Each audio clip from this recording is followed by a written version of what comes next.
back to our channel Fly Me to the Philippines. Stick around. After these 13 are revealed, we're going to give you the number one absolute thing most hated by men that happens in a relationship that will kill a relationship. And in the case the women are watching, we're going to give you the number one thing that women hate that will shut down that relationship and hurt you every time.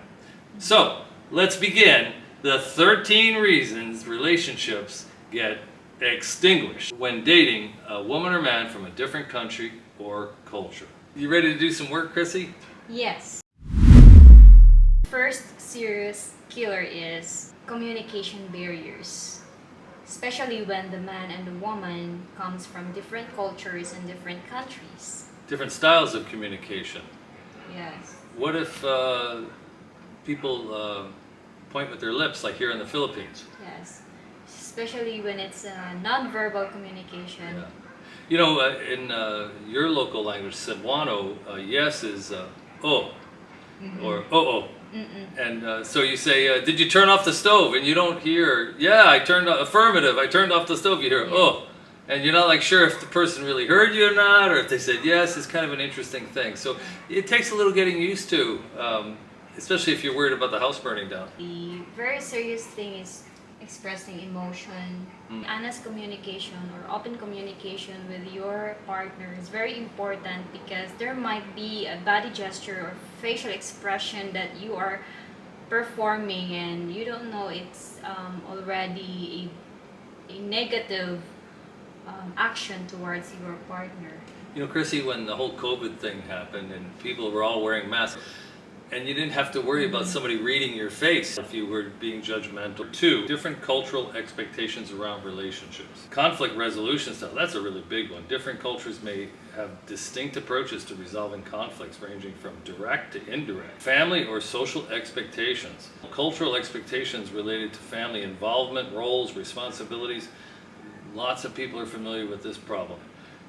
In one culture, you know, anniversaries, pressure to get engaged within a certain amount of time, pressure to get married within a certain amount of time might be quite different. Chrissy, in the Philippines, a woman turns 30 and what do they call her?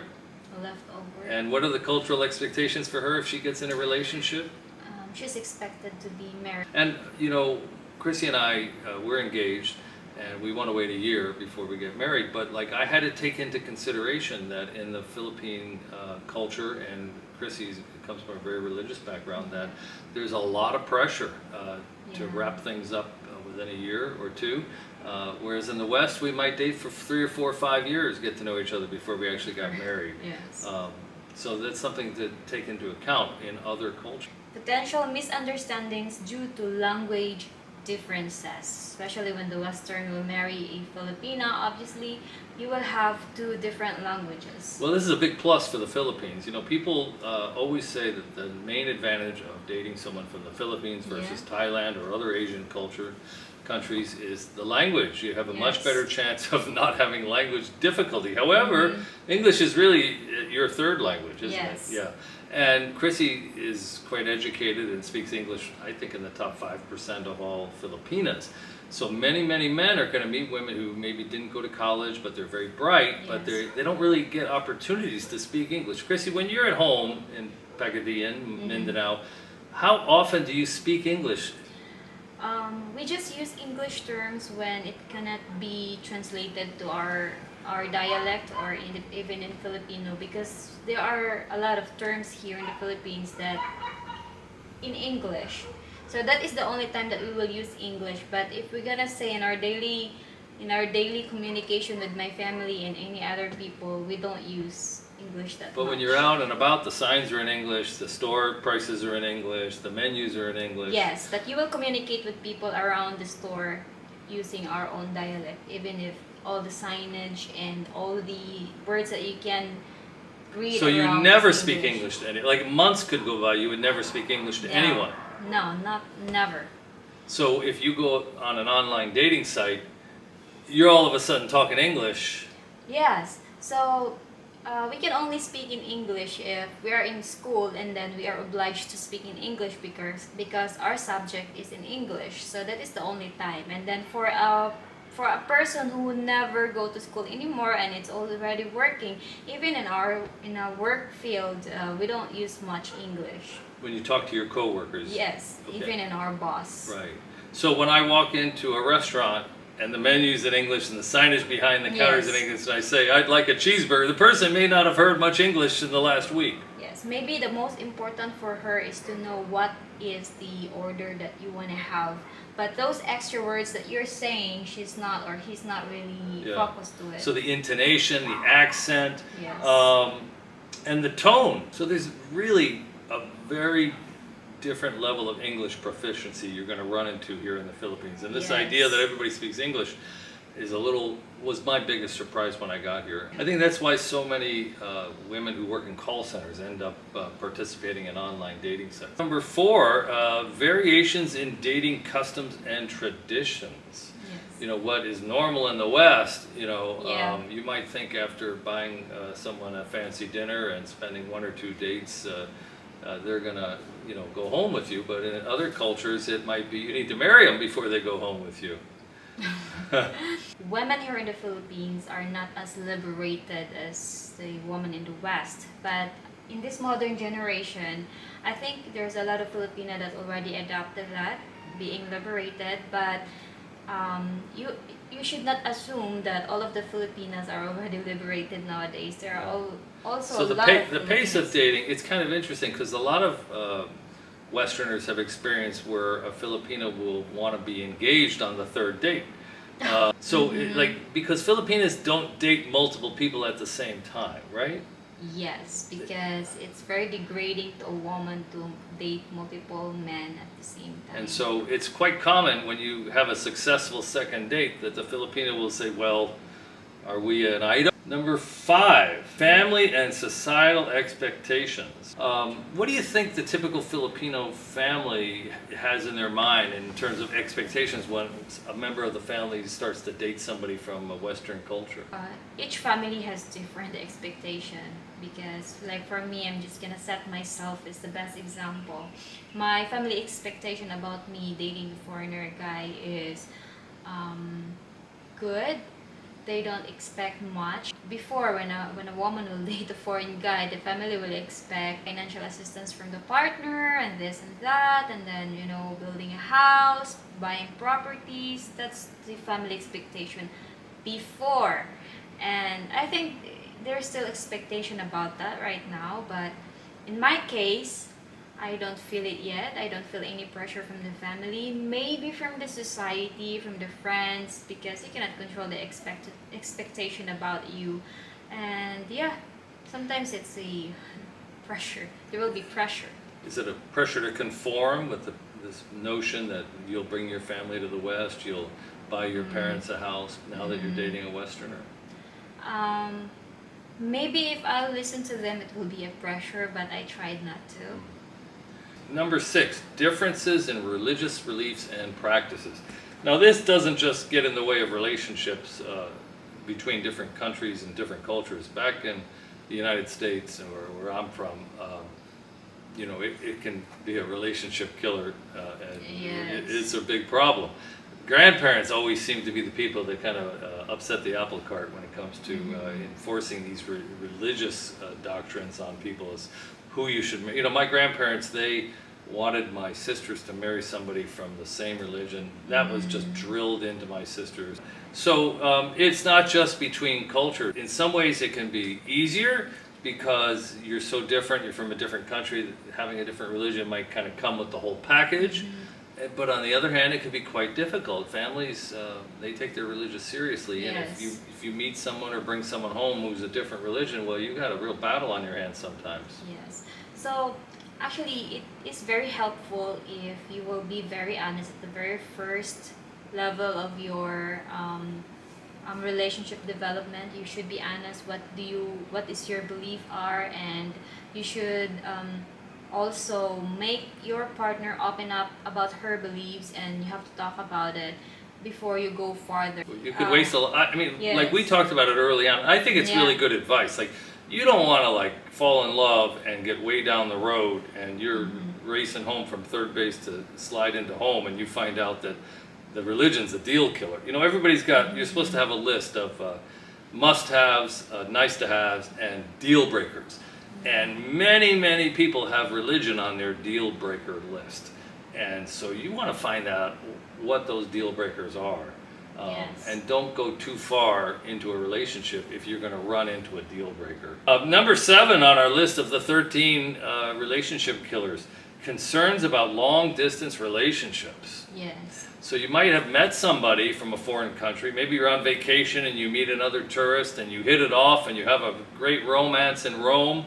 But now you're going to go back to each other's countries and you have to face a long distance relationship. Yeah. Or maybe you've just found and sought somebody in another country and you're still working and it's a long time before you can come and visit. You know, in a long distance relationship, it is very difficult because it is not just her or his trust you have to consider, trust with you, but also your trust with her or with him. It's I don't know how we did it. Yeah. Because I had several bad experiences. You had some bad experiences. And so really trust, I thought that was the biggest hurdle to overcome. But then there's just the real obvious physical. There's a big, you can't be in person with that person. You know, it's a virtual experience and you have to, you're missing all of the in-person interaction that can make a relationship thrive and overcome the trust issues. And you have a time difference, you know, you're dealing with time difference, you're dealing with bad internet, you used to have to put coins in the Wi-Fi machine. There's a lot of time difference and distance problems that can really hurt a relationship. And like it or not, you and your partner have different priorities too in life. Aside from your relationship, A job, a career, education, parents, family, a sick family member, child. If you have a child, Sure. you also have a child. So you have to consider that too, because it is very different to operate online relationship, especially when you're in different time zone. Right, so you have to be a little understanding and you have to fight through it. It's a fine line. You want to get out here as quick as you can and overcome that physical distance problem. Very challenging. Yes. Number 8, challenges related to immigration or visa issues. You know, if you are meeting someone online or you met somebody while traveling and they're from a country with a weak visa, or they have issues when it comes to sex trafficking, it can be very, very difficult to bring your girlfriend to meet your parents back in the West. It can be difficult to bring her for a vacation. It can be very, like Chrissy and I, we're not going to get to meet my kids and go and back to where I live for several years. We plan to get married and next year sometime. And but then we're gonna have to do a spousal visa. It used to take like 9 months, but before COVID. But now people are saying it's taking like a year and a half. And then there's like several people are like, it's really hard to get all the documentation because in the Philippines currently there's no divorce. Now there's talk of new laws, but right now there's no divorce. So it's hard to get married for a Filipina. She's got to prove that she hasn't been married before. So you need a Senemar, and Philippines, like they're really into the paperwork and 28 copies. And if one goes missing, or if you don't have like a physical copy of your birth certificate or a physical copy of your divorce certificate from America, I mean, so you could have delays and delays and delays in terms of paperwork and visas and restrictions. And then, like Chrissy right now has a passport, and it's a pretty cheap flight to go to Thailand or Kuala Lumpur, and I'd love to travel all over, but we haven't even thought about trying to get Chrissy out of the country. She's 30 years old, and we have our names on a lease together. We have a YouTube channel we could show people, you know, that we have a relationship. Thank God. But like, I don't really want to face, there's something called offloading at the airport, where if they think, you know, this Filipina is being taken out of the country to get a job that's not a very reputable, they won't let her out. And many, many women have been offloaded at the airport. You need to go to the barangay and get a certificate. There's a bunch of things. There's other people who have made videos on this topic, but it's so challenging. We just haven't quite planned a trip out of the country yet. But you know, we have photos with Chrissy's parents, and we're going to visit the family home next week. If you don't see us on, if we miss our regular upload schedule for the next day or two, we're going to be traveling to I guess it's central eastern Mindanao. Yes. I'm going to go and visit Chrissy's family home for the first time. And so we might be off the air for a day or two longer than normal. But that's a big issue, visas, immigration, and the cost also associated with it.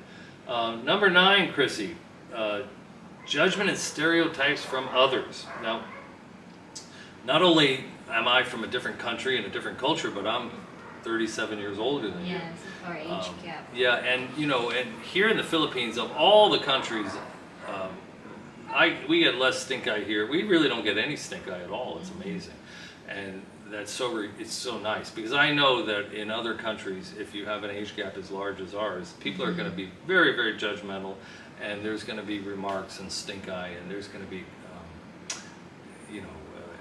people are going to have stereotypes and make judgments, and Yes. we'd have to deal with that. And yeah, like our experience, well, we don't get any judgment from the people around us here in the Philippines, but since we launched this YouTube channel, we become open to the world, we become open to the West, and then it's mostly people from the West who made judgment and treated us, made comments, nasty comments, and treated us like we're dirty people. It's interesting, and I want to thank everybody who's written a nice comment. We've received like over 1,000 really great comments, and they help heal the wound when you wake up in the morning and you get a hateful comment or a racial comment or an age gap comment.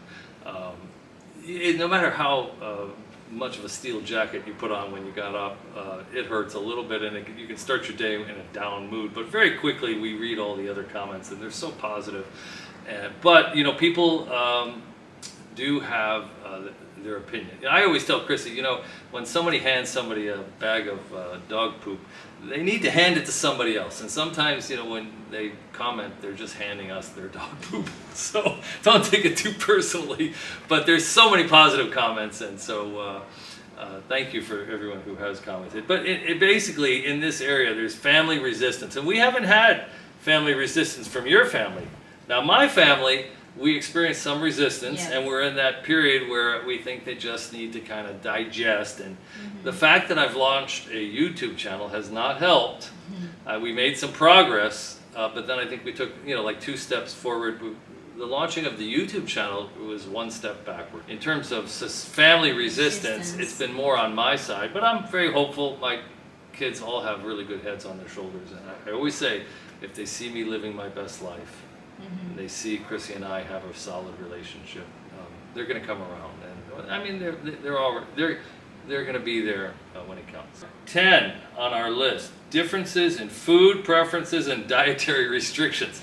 Yes. So when it comes to the Philippines, we just published a video last week on the difference between which is best, Philippines or Thailand, and we published about 25 comments from Facebook, people who've lived in both countries, people's opinions, and food was really, people had a really strong opinion.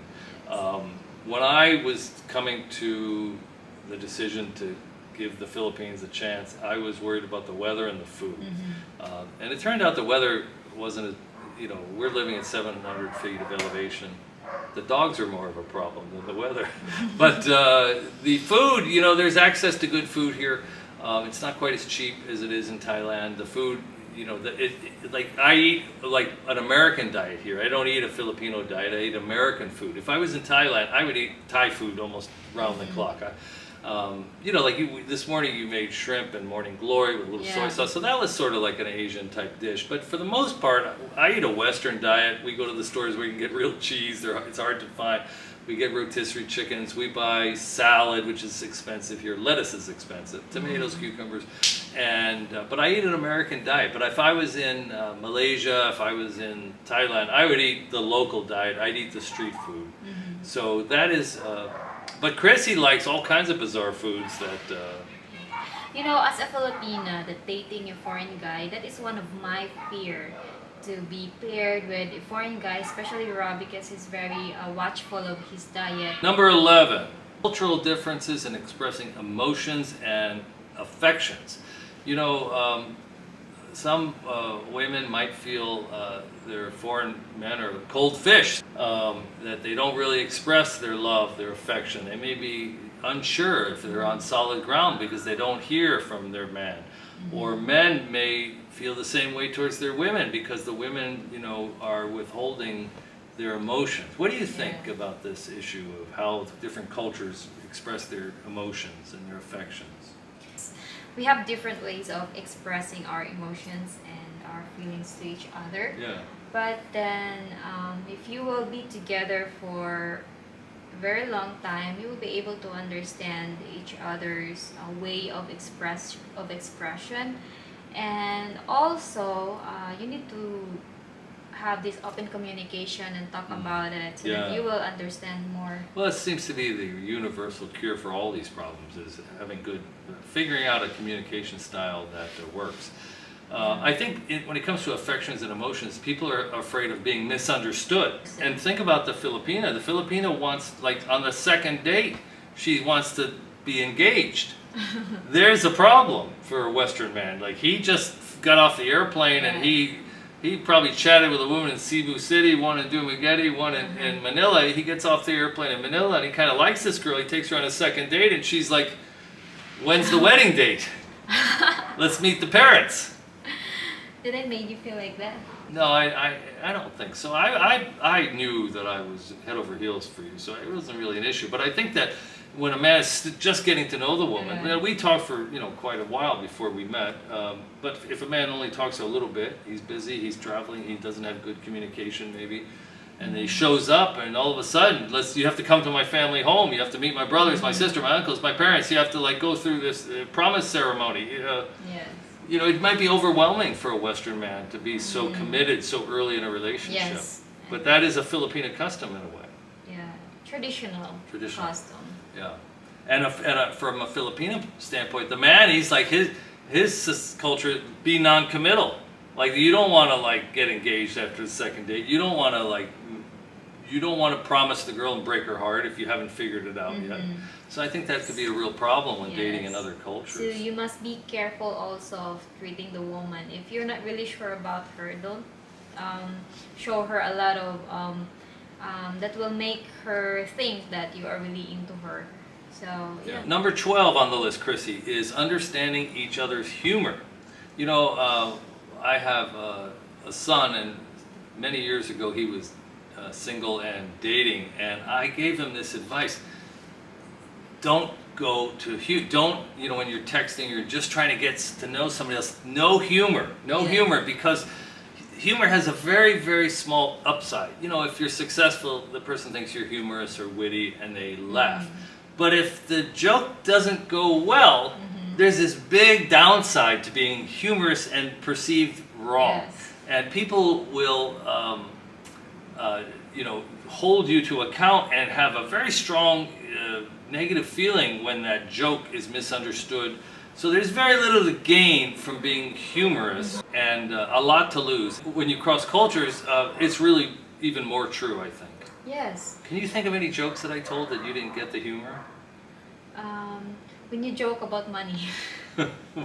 So yeah, there's a lot of kind of jokes that you might think it's very funny in your culture, in your country, but when you bring that joke here in the Philippines, it's offensive. Yeah, and sarcasm is a type of humor that we enjoy in the West, and I wouldn't go there at all. Sarcasm is just, in a foreign culture, sarcasm is, people are having trouble speaking a third language, and now you're being sarcastic and forget it. So, rule number 1, no sarcasm. And then rule number 2, there's not much to gain initially by being humorous, even if that's your character and that's your manner, and I would hold it until you really are on solid ground. And even then, be careful that you're not misunderstood. 13, navigating cultural festivals and holidays. People take their cultural festivals and holidays seriously. That can be a real problem. We have scheduling conflicts to consider, expectations of celebrations and how each culture is going to handle it. travel logistics, like I always go home for Christmas. Well, I always go home for Christmas. So whose house are you going to go home to for Christmas? Conflict of traditions. This gets into kind of religious conflicts also. Balancing expectations. You know, how big a gift are you supposed to give? You know, how much time are you supposed to spend there? So for that matter, respect to each other be given an importance. You know, you have to respect her culture, and she must also respect your decision too. If you don't want to join, so just understanding and respect. What do you think the number one thing a Western man would say is going to stand in the way of a successful relationship? When the woman will perform her Here in the Philippines, you call it tampo. tampo. And you know, one of the comments we got on this subject, he said the best English word to describe tampo is sulking. So, you know, sulking is. Sulking is like, you know, when you pout and you're quiet and you don't smile and kind of show attitude. But Asian women in particular are extremely conflict averse. People are careful not to damage another person's face, not to challenge, not to start arguments. They don't want to be in the middle of an argument. They don't want to say anything harsh. But they might find your behavior unacceptable. You didn't give the right gift. You showed up late. You said the wrong thing. You know, we're men. We do stupid stuff and say stupid things all the time. So women all over the world will have a way of letting a man know they want him to change.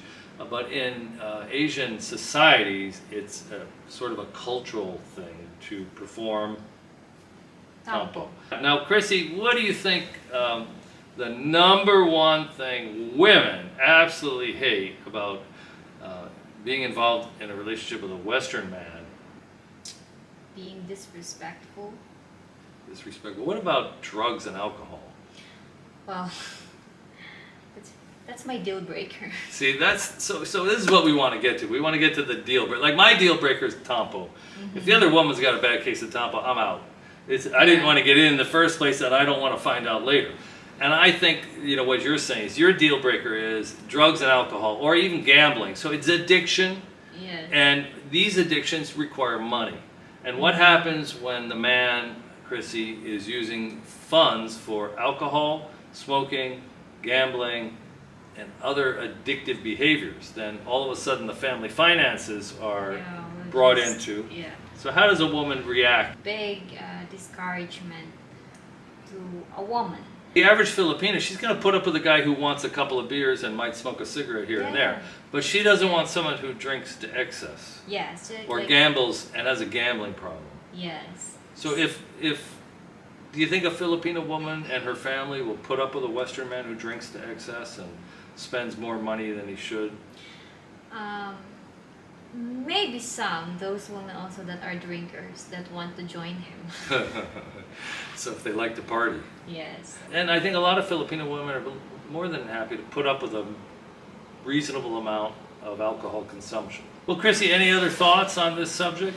We're not perfect, and our relationship also is brand new, and this subject serves as a lesson to the both of us. I think you're right. It's like our relationship is evolving. We're coming up on 6 months, and we, have these cultural differences show up. Like I said, your family visited last week. We're going to your family home next week. You know, we're talking this topic not because we are too perfect and we want to teach you a lesson, but we talk about this topic for us, Rob and I, and you, their viewers. It's good therapy. Yes, to learn together about it, and it's nice to share it with you. You know, at the end of the day, communication is the fundamental thing that you can do to work through all these problems. There you go, another dating advice and relationship advice video from Fly Me to the Philippines. See you in our next video. Bye, guys.